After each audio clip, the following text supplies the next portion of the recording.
Itu yang kelakar tu.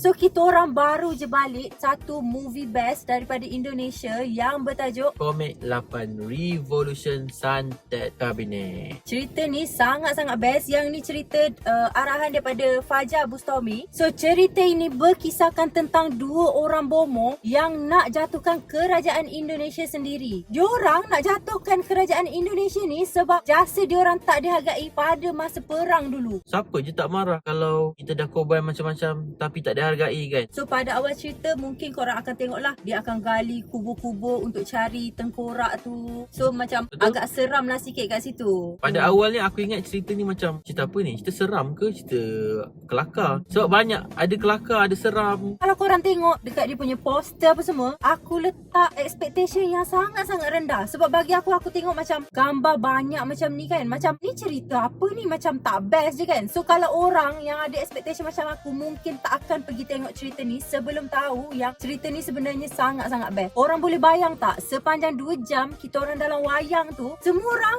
gelak non-stop. Sampailah habis cerita, semua tepuk tangan. Tak ada pun orang yang tidur ke, termenung ke, tak ada weh. Semua memang fokus pada movie tu sebab memang best jalan cerita dia. Setiap pelakon-pelakon diorang ada lawak-lawak sendirilah, ada personality sendiri. So maksudnya kat sini lawak diorang punya cara penyampaian, punchline diorang tu berhasil. Bagi aku berhasil. Ya, kena pada timing dia lah. And mostly dalam cerita tu, aku tengok dia punya lawak ni, lawak yang baru, lawak yang tak pernah kita dengar. So banyaklah korang boleh tengok dia menggunakan pendekatan ke arah anak-anak Gen Z. Jedak-jeduk, lagu-lagu pun dia guna lagu-lagu mostly yang dekat TikTok. Confirm korang tahu. Dia punya editing macam mengarut sikit kan.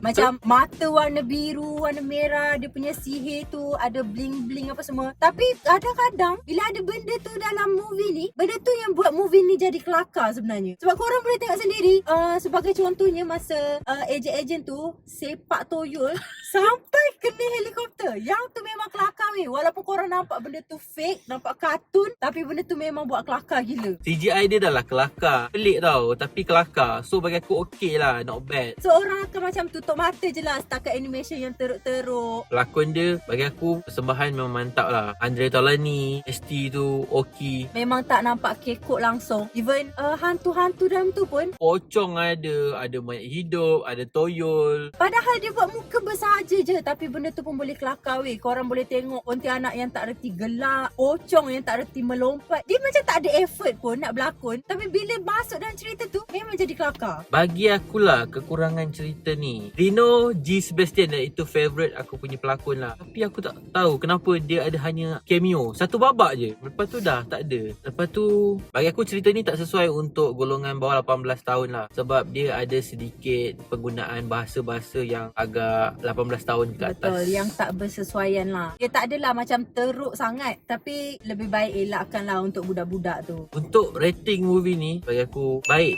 9/10. So korang jangan lupa untuk menyaksikan Komik 8 Revolution Santet Kabinet ni pada 15 Januari. Betul. Dah tak lama dah. Guarantee korang memang seronok sangat, happy. Memang akan gelak je sepanjang movie tu. Itu saja daripada saya, Not Sam. Dan juga saya Icha Pisha.